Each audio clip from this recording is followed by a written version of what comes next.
In this video, I'm giving you a framework for thinking about collective action in game theory.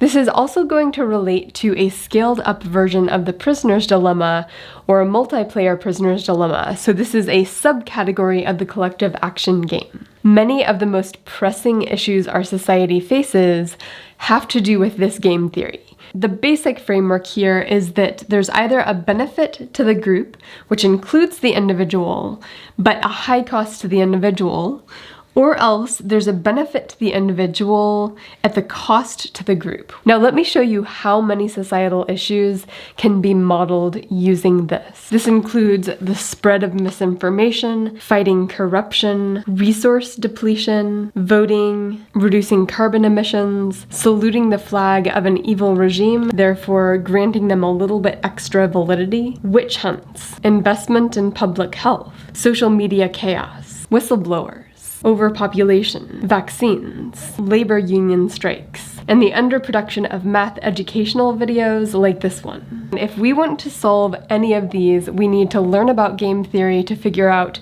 how do we realign incentives. Oh, and I'm not going to explain Nash equilibrium or prisoner's dilemmas here, but I will put some links below if you're not familiar.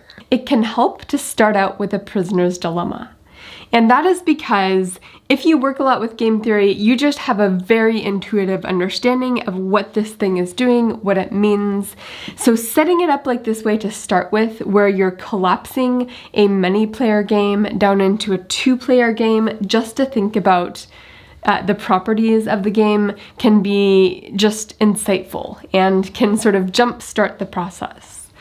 Now, of course, the key things you want to do while you're looking at this two-player game is to figure out what is the strategy associated with cooperate and what is the strategy associated with defect.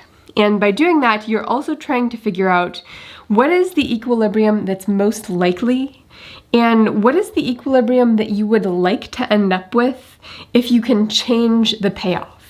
For this video, I'm going to focus on the situation where cooperate is donating money for a public good, where public goods are non-rival and non-excludable. This includes things like police protection or military protection or protection from an asteroid. It includes investment in research and development. It includes the creation of information that is freely available once it's created. So in which case, the cooperate situation would be donate, and the defect situation would be don't donate. But let me show you a few other examples. So cooperative strategies include being a whistleblower, where defecting is keeping your mouth shut even if you know there's corruption in your organization. So usually these are one strategy that's active and the other strategy is don't do that. But sometimes the active strategy is the defect situation, such as spread unverified information is a defect strategy, and of course the cooperative strategy there is to not spread such information. So when you're setting this up, you have to figure out what maps onto what. And one hint here is that when the active strategy is to cooperate, this tends to be associated with benefits to the group at the cost to the individual. And when the defect strategy is the vivid, specific action, this tends to be associated with the benefit to the individual and the cost to the group in general. Now, all of these can be rearranged and rewritten in various ways. That isn't a 100% rule all of the time, but this is a pretty good rule of thumb to get you started. It's also worth keeping in mind our goal. So our goal is to change the Nash equilibrium. In this particular box, we currently have the classic prisoner's dilemma Nash equilibrium. However, if we can change the payoffs in these other boxes, we can actually shift the equilibrium to more of a cooperative equilibrium. For example, if we could subtract 5 from any situation where a person defects, that's going to shift this Nash equilibrium.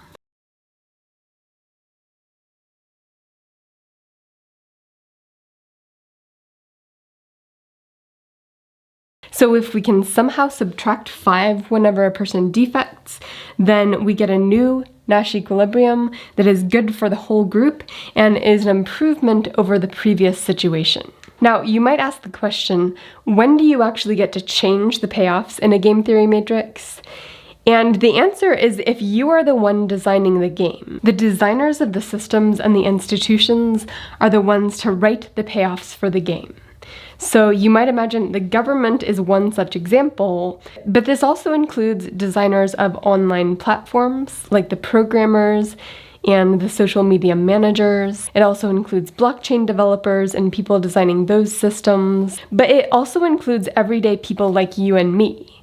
And that is because institutions include the socially enforced institutions. So if you and a bunch of friends got together and decided you wanted to enforce some kind of cooperative equilibrium, you could say, okay, we're all going to give anyone the stink eye if they defect in our group. And in that way, that stink eye is acting as the -5 that you're adding anytime someone defects, in which case the group is sort of forming their own institution and sustaining a cooperative equilibrium. So that's our goal. Our goal is to change the payoffs in the system. Now, another way of thinking about this is to think of these as the public good frame and the tragedy of the commons frame, where these are the objective function of the individual. You have the value of the public good to you minus the cost of contributing. And in this situation, the choice variable is going to be your contribution, which appears both over here in the cost, and also the value of the public good is a function of your contribution. Similarly, down here we have the tragedy of the commons frame, where you have a value from using the resource, where how much you use the resource is your choice variable, and resource depletion is the cost, and of course the resource depletion depends on how much you use. Now, we could write both of these in a little bit more mathematical way. So we have the payoff to you is the value of the public good to you, V, which is a function of the total sum of everybody's contributions in the population. And if it's a 0-1 binary decision, contribute or don't, then this is just going to equal the total number of people contributing. But it could be continuous, like you could give a small amount or a large amount in donation. It's up to you. So back here. The value of the public good depends on the total contributions of the public, which depends on your personal contribution. And we subtract the cost of contributing alpha, which is a function of your personal contribution. Down here, we can do the same thing. Now, the next thing I would like to do is put a specific functional form to this. And all of these are subject to the drop in the bucket problem, which basically says that your personal contribution has very little impact on the total sum of everybody's contributions. Now, your contribution has a positive impact. It doesn't have an exactly 0 impact, but the impact is small, especially if there's a lot of people involved. And this table just translates this statement into calculus, into elasticities, and into English, where we have the elasticity version of this that economists like to use, percent change in contribution. If you increase your contribution by 10%, how does that increase the total share of the pie? How much does it increase the total share of the pie? Not very much, but not completely 0. And that's, of course, translated into English. Your contribution doesn't matter that much, but your contribution matters a little. But as the number of people in the game increases, you move closer and closer to your contribution not mattering. All right, to do a thought experiment, we need a functional form of this equation. First thing when you're setting up any functional form is that you need to figure out where you want to have curvature, because you are not allowed to have 2 linear functions. That's not going to work out very well in general. So you want to put curvature wherever you're more focused. And I'm more focused on the value of the public good, meaning I'm okay simplifying this to a simple cost. As a matter of fact, since I'm going to simplify the contribution to contribute or not, I'm just going to let this be the cost of contributing, which is going to be 12 in my little experiment. Now, benefits often have a diminishing marginal benefit shape. That's a pretty classic thing. But in this case, I can actually see a case for having increasing marginal benefit, at least in terms of the value of the public good and the total number of contributions, that if only 5 people donate to the military, then the military has almost no value. So the bigger the military is, the greater the value. I'm going to actually make this increasing at the margin. And so I'm going to choose a function that is the simplest one I can come up with that kind of has this shape. So n squared is going to be the total number of people in the population contributing. All right, so we have a functional form that will help us through some thought experiments. But we're trying to learn things from this experiment, so I'm actually going to put an inherent plus epsilon over here because maybe people misperceived the cost. Maybe they weren't listening when someone told them the cost. Or maybe if the cost is an effort cost, which it could be, the contribution could be effort, some days it's just more effortful to help your family around the dinner table or take out the trash. So people's mood may influence what the cost is.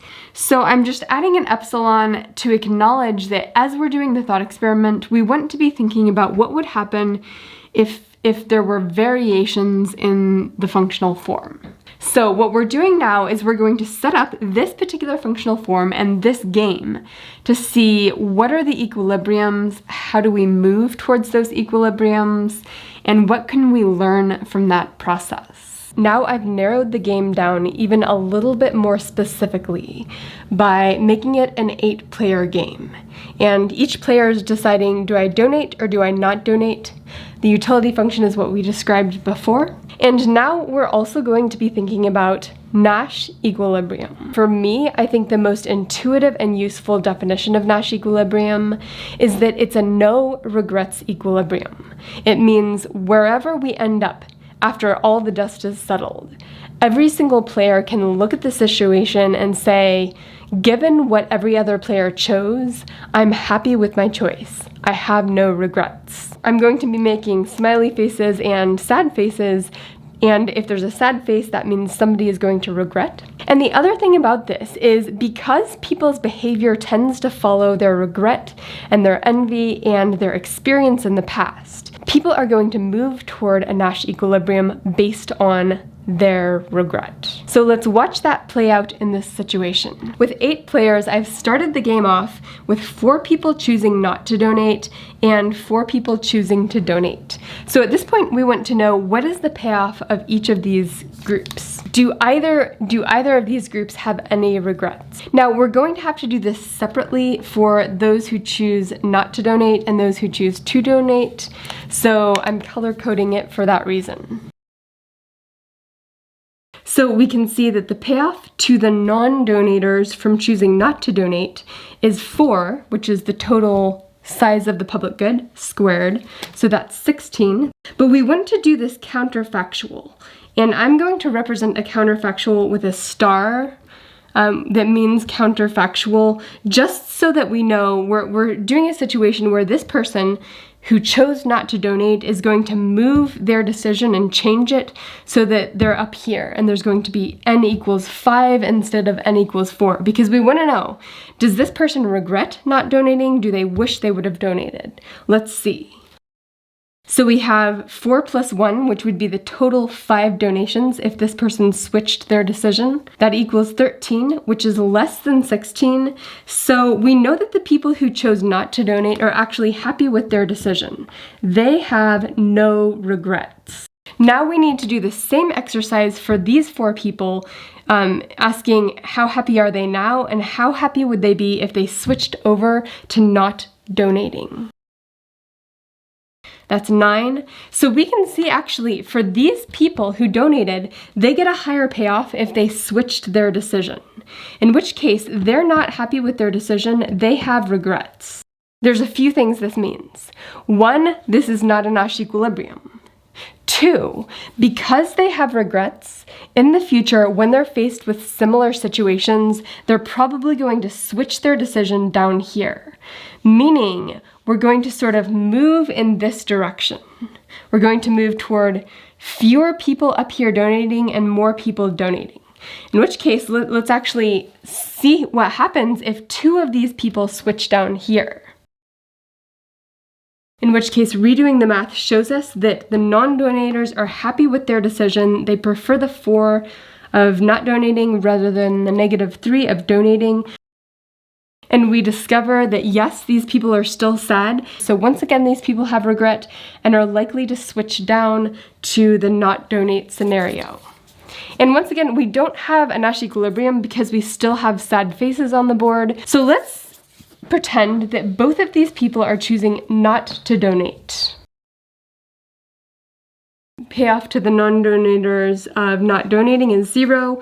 Payoff to the non-donators of donating is -11. So yes, they prefer the 0 to the -11. They're happy with their non-donation decision, in which case, every single one of these people can say, given what the other players chose, I'm happy with my choice. I have no regrets. That's Nash equilibrium. So we've discovered a Nash equilibrium, but it's kind of a sad Nash equilibrium. It's definitely not a cooperative Nash equilibrium. So in which case we want to ask ourselves, is there such a thing as a cooperative Nash equilibrium in this case? And actually the answer is yes. So now we have a situation where 7 of the 8 people are choosing to donate. And we want to know the question, do either of these groups have regrets? So we can tell for the donators, they're actually happy with their decision. They prefer utility of 37 more than 36. So they would not want to switch. So all of these people are happy. What about the one person who chose not to donate? Are they happy? Actually, we find that they're not happy. If this person would have switched up to donating, their utility would have been 52, which is better than the utility of 49 from not donating. So this is not Nash equilibrium, but the one person who regrets it actually regrets not cooperating, which is wonderful, of course. This means we're going to move toward this equilibrium where everybody donates. So we've identified 2 separate Nash equilibriums here.